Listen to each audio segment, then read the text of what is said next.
Барлықтарыңызға сәлем, каналға тіркеліп, лайк басуды ұмытпаңыздар. Хазірет Мұса мен бауыры Харун пайғамбар.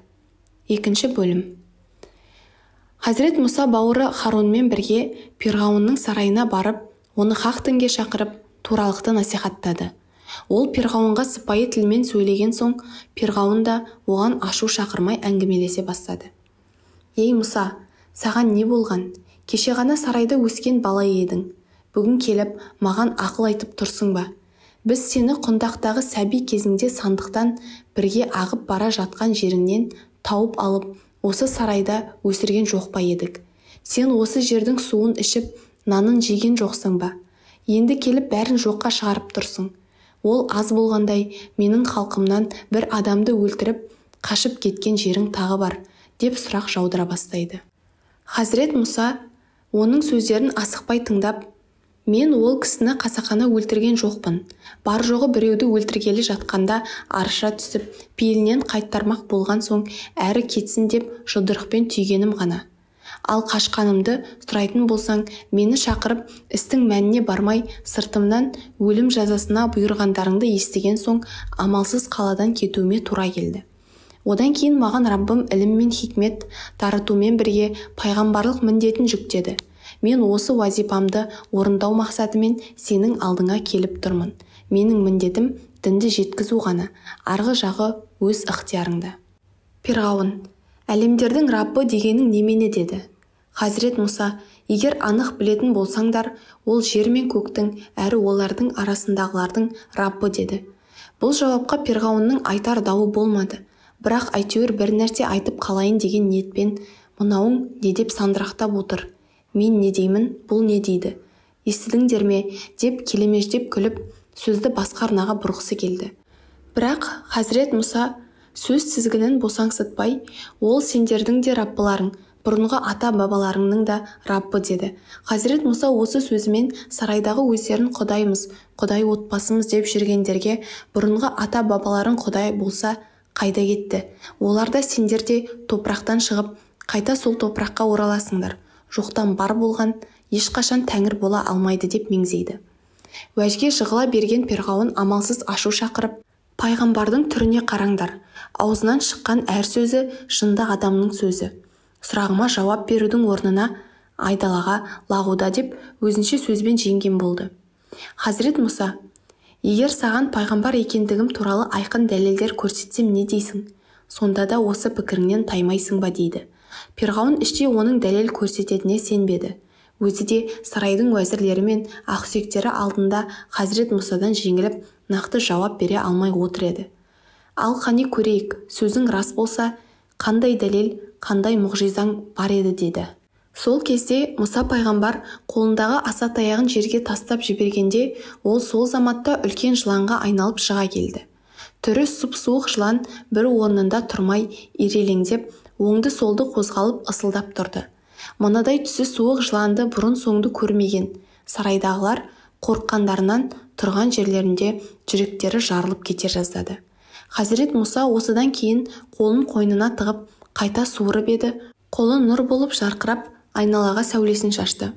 Іштей өзіне сенімді болып отырған Пирғауын мына мұғжизаларды көргенде аузына құм құйылып, біразға дейін ләм-мим деместен үнсіз отырып қалды. Беу шіркін десеңші, мынау барып тұрған сиқыршы екен ғой.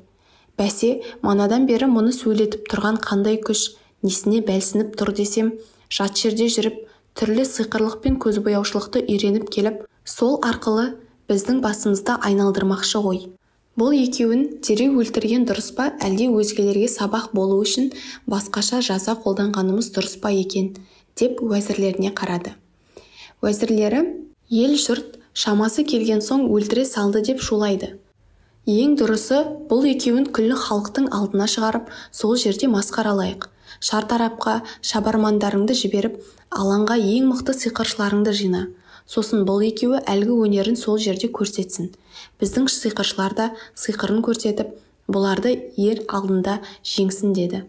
Пирғауынға да бұл ой қатты ұнап, ең мықты сиқыршыларды жинатты. Хазірет Мұсаға осыны айтып еді, ол қуана келісті.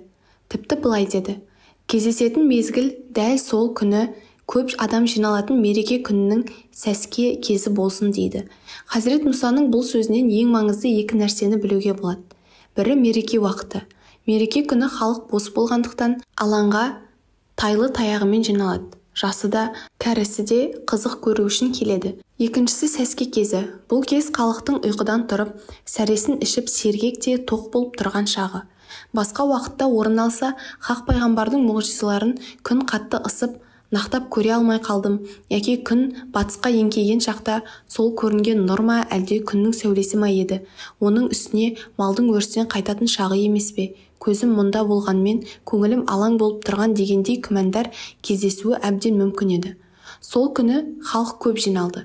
Онсыз да сарайда көрсетілген мұғжизалар ел аузына аңыз боп тарап кеткендіктен көруге құмартушылар көп болды. Сиқыршылар Перғауыннан, егер біз жеңсек, бізге қандай сыйлық бересің деп сұрап еді. Перғауын, менің ең жақын адамыма айналасыңдар. Сендерге осы елдегі ең жоғары лауазымды беремін деп уәде берді. Аналар көңілдері көтеріліп, Перғауын үшін аянбай тер төгуге тырысты. Алаңда сиқыршылар бір жақта, Хазірет Мұса жалғыз өзі бір жақта тұрды. Олар Мұса пайғамбардан кім бірінші бастайды деп сұрап еді. Ол алдымен сендер бастаңдар деп жауап қайтарды. Сонда олар арқандары мен таяқтарын тастап, Перғауынның ұлылығының арқасында бір жеңіске жетеміз деді. Олардың тастаған арқандары мен таяқтары алаңда жылан болып көрініп, ирелеңдеп ысылдай бастады. Сол жерге жиналған елдің бәрі олардың жылан деп ойлап таңырқай қарасты. Хазірет Мұсаның көңіліне осы сәтте қобалжу пайда болды. Хақ тағаладан оған қорықпа, сен үстем боласың деген уақи келді. Яғни, ей Мұса, көңілің қобалжып қорқушы болма. Өйткені олардың жылан деп көргендері жылан емес, жалған көз бояушылық қана. Ал сенің жыланың ақиқат. Жалғанды қашанда ақиқат жеңеді. Олар сиқыршы, ал сен пайғамбарсың дейді. Хазірет Мұса осы уақидан соң көңілінің абыржығаны басылып, қолындағы аса таяғын тастап жібереді. Сонда ол шынайы әп жыланға айналып, сиқыршылардың жыландарын әп-сәтте бір-бірлеп жұтып бітіреді де, Мұса пайғамбарға жақындап келіп, аса таяққа айналып шыға келді. Перғауынның әзірлеген сиқыршылары осал емес еді. Сол заманда Мысыр елінде сиқырлық кең тараған еді. Ал алаңға шыққан сиқыршылар солардан сорпа бетіне шыққан ең таңдаулысы еді. Алайда олар жылан етіп көрсеткен арқандары мен таяқтары кәдімгі әп жыланның біртіндеп жұтып жатқандарын көріп, жағаларын ұстады. Халық білмесе де, олар аса таяқтың кәдуілгі тірі жыланға айналғанын айқын біліп, Хазірет Мұсаның сиқыршы емес, пайғамбар екендігіне көздері анық жетті. Өйткені өздері бұрын соңды мұндай мұғжизаны көрмеген. Хазірет Мұса алаңға шықпас бұрын жолығып, бұларға хақ дінді ақиқатын тереңдеп түсіндірген еді. Әйтсе де бұлар оның сөздеріне көңіл қоймаған. Ал қазір олар Мұса пайғамбардың айтқан сөздерін қайта еске түсірді. Осы күнге дейін жалғанды насихаттап келген екен. Бір кезде естерін жиған олар жамағат жаппай сәждеге жығылды да, біраздан Мұса мен Харунның Раббысына иман келтірдік деп айқай салды. Жиналған халық бір жыланның көп жыланды жұтып қойғанын көріп, абдырап тұрған болатын.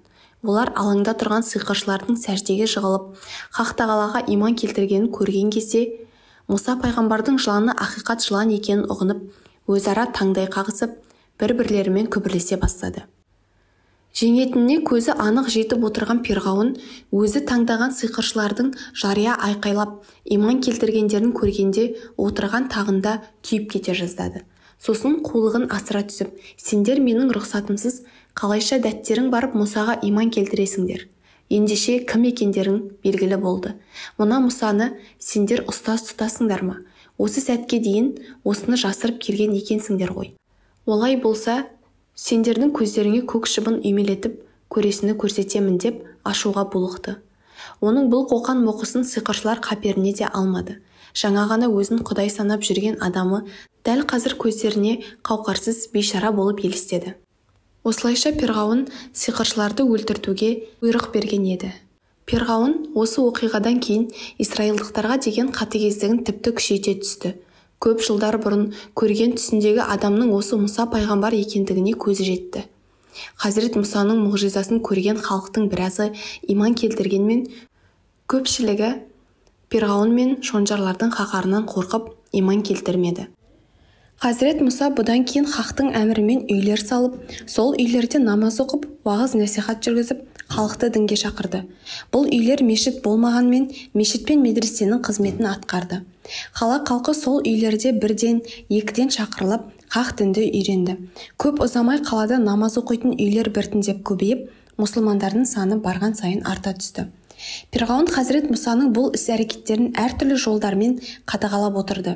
Ол әліптің артын бағып, Хазірет Мұса мен оған иман келтіргендерді жою жоспарын жасап жатты. Оның үстіне бұларды тоқтатпасақ, көп ұзамай бізді қаладан қуып шығады деп ойлаған қаланың шонжарлары қайта-қайта келіп, олардың мазасын ала берді. Әйтсе де, қала халқының арасында ғана емес, сарайда да жасырын мұсылмандар бар еді. Солардың бірі Перғауынның немере ағасы Хаман болатын. Ол Хазірет Мұсаға қарсы ұйымдастырылған жоспарлардың көпшілігін бұзып, мұсылмандарға істеген зұлымдығын тежеп отырды. Бір күні осыған қатты ашуланған Перғауын уәзірі Хаманды шақыртып алып: «Ей Хаман, мен үшін балшыққа от жағып, кірпіш күйдіріп, көп кірпіштен бір мұнара жаса. Шамасы соның үстіне шығып, Мұсаның тәңірін көрермін. Расында мен оны өтірікші деп ойлаймын» дейді. Көптеген ғалымдар бұл мұнараның Мысырдағы пирамида болғандығын айтады. Перғауын сол пирамиданың үстіне шығып, ғаламзаттың жаратушысын көрмек болады. Сарайда мұсылман болғандардың бірі Хазірет Әсия. Ол Хазірет Мұсаға сәби күннен қамқорлық көрсетіп келген. Мұса пайғамбар сарайға келіп, дінге шақырған сәтте-ақ мұсылман болған еді. Бірақ Хаман сияқты емес, иман келтіргенін ашық жария етті. Уағыз жүргізе бастағанда Перғауын оған өзінің жары болғандықтан жай ғана тойтарыс беретін. Хазірет Әсия оның бұл тойтарысына құлақ түрмеді. Кейіннен Перғауын қатты ашуланып, оны әбден азаптап, көрмеген қорлығы қалмады. Сонда да Әсия өз дегеннен қайтпады. Қатты қиналған Әсия бір күні Хақ Тағалаға: «Раббым, өз жаныңнан маған пейіште бір үй жаса, әрі мені Перғауыннан және оның істегендерінен сақта, сондай-ақ залым елден де құтқар» деп дұға етеді. Тахрим сүресі 11 аят. Ол шейіт болар алдында жәннаттағы рахатқа толы орны көрсетіліп, бұл өмірден күлімсіреп қоштасқаны айтылады. Хазірет Әсияның ислам дінінде алар орны ерекше. Ол 5 үлкен пайғамбардың біреуін жастайынан өз баласындай шын ықыласымен тәрбиелеп өсірді. Кейіннен Хазірет Мұса пайғамбар болғанда ең алғаш иман келтіргендердің қатарынан орын алып, оған сүйеу болып, хақ дінді халыққа жаяуда ерен еңбек көрсетті. Назарларыңызға рахмет. Лайк басып, каналға тіркелуді ұмытпаңыздар.